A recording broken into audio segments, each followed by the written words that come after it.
ఈ మధ్య రోహింగ్యాల మాట బాగా వింటున్నాం గురించి. అంటే రోహింగ్యాలు అనేవాళ్ళు బంగ్లాదేశ్ నుంచే వచ్చారా? లేదు, బంగ్లాదేశ్ ఒకటే కాదు, హ్మ్. బర్మా నుంచి వస్తారు. ఆ! ఓట్ చోరీ జరుగుతుందని కొంత టాపిక్ లేపారు. సరే, ఓట్ల విషయం పక్కన పెట్టడం అది రాజకీయం. వాళ్ళ వల్ల మన దేశానికి పెద్ద ప్రమాదం ముంచి ఉంది అనేది కూడా జగమెరిగినటువంటి సత్యం. సో, ఆ రోహింగ్యాలు ఇప్పుడు మళ్ళీ కొత్త అవతారాలు ఎత్తి బిచ్చగాళ్ళలాగానో, బావాల్లాగానో మన హైదరాబాద్‌లో కూడా తిరుగుతున్నారని ఒక ఇన్ఫర్మేషన్ ఉంది. దాని మీద మీకేమైనా ఇన్ఫర్మేషన్ లేదు, కన్ఫర్మేషన్. కన్ఫర్మేషన్. ఓకే. ఎందుకంటే ఆ! 4 రోజుల క్రితం వచ్చారు. ఓకే. బొట్లు అవి చూసి నేను మౌనంలో ఉంటాను కదా పొద్దున్న. ఓకే. నేను వాళ్ళతో ఇంటరాక్ట్ అవ్వలేను, ఇంటర్వ్యూ చేయలేను. హ్మ్. అందుకని వచ్చారు, ఇంటి ముందే డప్పు కొడుతున్నారు. హ్మ్. నేను పిల్లల్ని పిలిచి ఒక 500 ఇచ్చి ఏదో పండో ఏదో ఇచ్చి వెయ్యమని చెప్పాను. హ్మ్. ఇవాళ కూడా వచ్చారు. అయితే ఇవాళ ఏం చేశామంటే మా అసిస్టెంట్ ఒకడు నేను ఏదో ఫుడ్ ఇమ్మని అతను పంపించాను. హ్మ్. అతను ఇవ్వడానికి వెళ్ళే లోపల వీడు మేడ మీద ఉండి బోల్ జై శ్రీరామ్ అన్నాడు. ఓహ్! మనవాడు హ్మ్. అంటలేదు. వీడు 3-4 సార్లు నేను హోమం దగ్గర కూర్చున్నా, హ్మ్. నాకు వినపడుతుంది. 3-4 సార్లు అడిగాడు వీడు. హ్మ్. వాళ్ళు జై శ్రీరామ్ అంటలేదు. హ్మ్.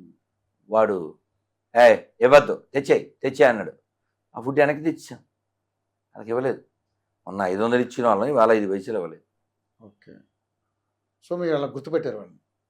వాడు జై శ్రీరామ్ అంటలే, అంటలేడు. అర్థమైందా? ఆ! సో కాబట్టి దానం చేసే టైంలో కూడా చూసే దానం చేయాలి. ఎందుకంటే హ్మ్.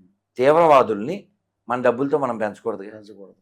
అవును. కదా. అవును. సో నిన్న ఎవరో అనాలిసిస్ చేశారు, హ్మ్. బాగుంది ఫేస్బుక్లో. హ్మ్.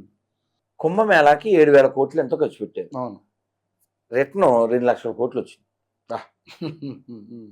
హాజ్ యాత్రకి ఇన్ని 100 కోట్లు ఖర్చు పెడతారు, లాభం 0. అలాగే ఈ దేశంలో ఇన్ని లక్షల దేవాలయాలు ఉన్నాయి, ఇన్ని లక్షల కోట్లు వస్తాయి. హ్మ్. ఇన్ని లక్షల మసీదులు ఎన్ని వస్తాయి? బీఓకేకే, చర్చి వలన బీఓకేకే. కాబట్టి ఈ దేశం బాగుండాలంటే గుళ్ళు బాగుండాలి, గుళ్ళు బాగుండాలంటే హిందువులు బాగుండాలి. ఈ దేశం బాగుండాలంటే హిందువులు స్ట్రాంగ్గా ఉండాలి, హిందువులు మెజారిటీగా ఉండాలి. కానీ హిందువుల మెజారిటీ మీరు అంటున్నారు కదా గురూజీ. 80% మెజారిటీ ఉంది అని అనుకుంటున్నాం. సరే ఎంతో పోనీ మనం అనుకుందాం ఒక మాట కదా. కానీ 20% ఉన్న ముస్లిమ్స్‌కి ఎందుకు భయపడాల్సి వస్తుంది అనేది క్వశ్చన్ ఇక్కడ. అంటే నీవు గమనించాలి, ఇప్పుడు మనుషులు ఓ కాన్సెప్ట్, జంతువులు ఓ కాన్సెప్ట్, పక్షులు ఓ కాన్సెప్ట్, దేశభక్తులు దేశద్రోహులు ఇదో కాన్సెప్ట్ కదా. ఇప్పుడు ఏ హిందూ అయినా ఎక్కడైనా జెండాకి సెల్యూట్ చేస్తారు, డెఫినెట్లీ. అవునా? Why not? అది చెబుతాడు, హిందువే కాదు, మేము ఓపెన్గా చెప్తాం. అవును కదా, అవును కదా. వాడిని ఖండిస్తాం, దండిస్తాం. కానీ ఈ తెలంగాణకి హోమ్ మినిస్టర్గా చేశారు ఒక ఆయన 3 ఏళ్ల క్రితం. చేశాడంట, సాల్యూట్ చేశాడా? Both are not same. అది సో ఎంత హిందూ ముస్లిం బాయ్ అన్నా కూడా వాళ్ళలో కొత్త ఆడుతూనే ఉంటుంది అంటారు. అది అబద్ధం కదా, ఎవరు అనరు. అదేంటి నాన్న, నువ్వు ఇలాంటి చక్కగా చిన్న బామ్మది ఓపెన్ గా చెప్పాడు కదా నాన్న. రెడ్డి హో, కాపు హో, రావు హో, అది కూడా కాదు. వాళ్ళు ఎవరు నాకేమి కాదు, కల్మా చదివేవాడే మావాడని చెప్పాడుగా క్లియర్ గా. అవును, హిందూ ముస్లిం బాయి బాయిని పిచ్చనా కొడుకు అనుకుంటున్నాడు, వాళ్ళేం అనుకోవట్లే. నువ్వు కాఫీర్ నా కొడుకువి, కాబట్టి ఏ ముస్లిం కన్నా ఫోన్ చేస్తాను. ఖురాన్ ప్రకారంగా నువ్వేమి వాళ్ళకి బంధువు కాదు. అసలు ఇంకో జోక్ చెప్పండి, షియాలు సున్నీలే బాయి కాదు కదరా, కుయ్యాగాడివి నువ్వు బయ్యాలు అవుతావు చెప్పు. ఓకే, అంతే. వాళ్ళు బయ్యాలు అయిన తర్వాత మనం మాట్లాడుకుందాం. ఇప్పుడు ఆఫ్ఘనిస్తాన్లో ఏ ఆర్ఎస్ఎస్ బీజేపీ ఏం లేదు కదా, ఇరాన్లో ఇరాక్లో బీజేపీ ఏం లేదు కదా, లేదా ఆర్ఎస్ఎస్ లేదు కదా.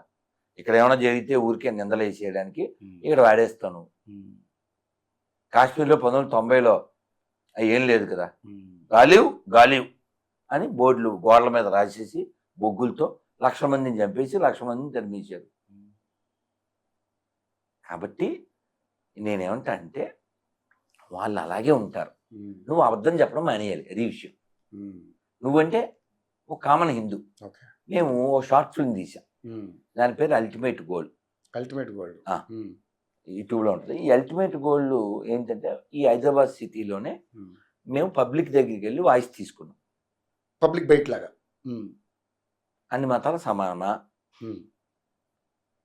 50 ఏళ్ళ తర్వాత 100 ఏళ్ళ తర్వాత భారతదేశం ఎలా ఉండబోతుంది, ఇలాంటి క్వశ్చన్స్. ఓకే. 100 ఏళ్ళ తర్వాత ఈ దేశంలో ఏ మతం ఉండాలనుకుంటున్నారు, ఇలాంటి క్వశ్చన్స్ అందులో ఉంటాయి. ఈ మతం మారిన వాళ్ళందరూ వాళ్ళ మతమే ఉండాలని స్పష్టంగా చెప్పారు. మన గొర్రెలు ఉంటాయి కదా, మన బొందుగాళ్ళు, వీళ్ళు మాత్రం రఘుపతి రాఘవరాజారావు ఫ్రంట్ బ్యాక్ నాకెత్తామని ఈ పాటలు అవి పాడేది. వాడెవడో బండి మీద ఓంకారం చొక్క చెక్క వేసుకున్నాడు. చొక్క అంటే చంద్రుడు, చొక్క చెక్క అంటే తెలిసింది, అది వేసుకున్నాడు. ఇదేంటంటే రఘుపతి రాఘవరాజారావు పాట పాడతాడు. ఇప్పుడు రియాలిటీ ఏంటి? అవును సార్, రియాలిటీ కదా. ఇప్పుడు మీకు మంచి ఉదాహరణ చెప్పి మళ్ళీ వెనక్కి వస్తా. 2 అన్నదమ్ములు చాలా బద్దకస్తులు. మా గురుగారు ఎప్పుడో 25 ఏళ్ల క్రితం చెప్పారు. ఈ బద్దకస్తులు ఇద్దరు ఇంట్లో పడుకున్నారు, ఇల్లు అంటుకుపోయింది. అన్నయ్య ఇల్లు అంటుకుపోయిందిరా అన్నాడు. అనగానే అన్నయ్య ఏమన్నాలి, అయ్యి లేవాలరా అనాలి. అదేమన్నాడంటే ఈపు తెప్పించి పడుకో అన్నాడు. అంటే ఈపు తెప్పించి పడుకో, ఇల్లు కాలదా, ఒళ్ళు కాలదా, ఎందుకు చచ్చిపోయారు. Same is going to happen to the Hindus. Pakistan ఎక్కడి నుంచి పుట్టింది? ఇందులోంచే. బంగ్లాదేశ్ ఎక్కడి నుంచి పుట్టింది? ఇందులోంచే. ఎవరన్నా పుట్టించింది? వాళ్ళ వల్లనే. ఇంగితం లేదా నీకు? మొన్న రఘునందన్ చెప్పాడు, ప్రొఫెసర్ అంట, ఎక్కడో యూపీలో 17 మంది పిల్లలు. క్వశ్చన్ ఆన్ మిషన్, యుద్ధం చేశాడు అన్నమాట. Mission on question. हम 4, हमको 40. సూపర్. हम 5, हमको 25.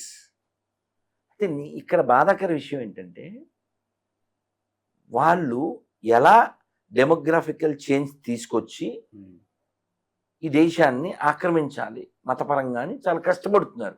కానీ వ్యాసుడు పుట్టిన నేల, వాల్మీకి పుట్టిన నేల, రామాయణం ప్రభవించిన నేల, రాముడు నడయాడిన నేల, కృష్ణుడు పుట్టి భగవద్గీతను చెప్పిన నేల, ఓ రాణా ప్రతాప్ శివాజీ పుట్టిన నేల, ఓ ఐలమ్మ పుట్టిన నేల, ఓ ప్రతాపరుద్రుడు పుట్టిన నేల, ఓ రాణి రుద్రమదేవి పుట్టిన నేల, ఓ నన్నయ్య పుట్టిన నేల, ఓ భద్రాచల రామదాసు పుట్టిన నేల, ఎన్నో గొప్ప గొప్ప క్షేత్రాలు ఉన్న నేల, గొప్ప గొప్ప నదులున్న నేల.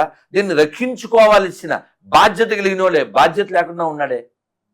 ఆక్రమించేవాడికి, మతం మార్చేవాడికి ఉన్న డెడికేషను ఇది నాది అని కాపాడుకునేవాడికి లేదే. ఈజీగా అమ్ముడైపోతాడు ఎదవా. ఒకడేమో డబ్బులకి, ఒకడేమో రాజకీయాలకి, ఒకడేమో కులానికి. సిగ్గులే. అందుకని ఈ ఎదవలందరినీ తిరుమల తీసుకెళ్ళి ప్రమాణం చేయించమని.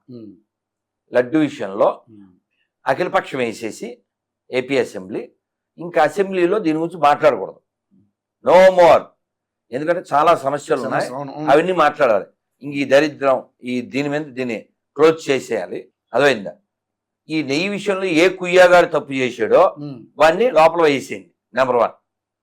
నెయ్యి విషయంలో తప్పు చేసిన వాళ్ళకి వెంకటేశ్వర స్వామి సాక్షిగా వాడిది ఏ కులమైనా, వాడిది ఏ పార్టీ అయినా, వాడిది ఏ ప్రాంతమైనా, వాడిది ఏ భాష అయినా సరే, వెంకటేశ్వర స్వామి విషయంలో అపరాధం చేసిన వాడి కుటుంబం వెంటనే శిక్షించబడుగాక అని వాడి ప్రతిజ్ఞ చేయాలి. అందరూ కలిసి వచ్చి అవుదా?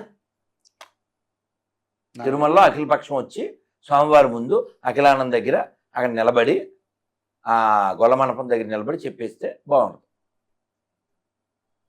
ఇప్పుడు 6 ఉన్నానా, ఇక్కడ ఎవరి జేబులోనే సిగరెట్ ప్యాకెట్ ఉంది అన్నాం అనుకో, ఎవరైనా చెక్ చేసుకోండి, ఊరికే మాట్లాడితే ఎలాగా అని ఎవరికాడు చొక్కా చేతులు ఎత్తి చెక్ చేసేసుకోమని అనేస్తే డౌట్ ఉండదు. నువ్వెవడరా చెక్ చేయడానికి అన్నట్టే చెక్ చేయాలి. అంతేగా మరి. ఇప్పుడు ఏమనాలి చెప్పనా? అంతేగా అది అనాలి. అలా అంతేగా, వాళ్ళ అంతేగా, వాళ్ళు అంతేగా. అది. సో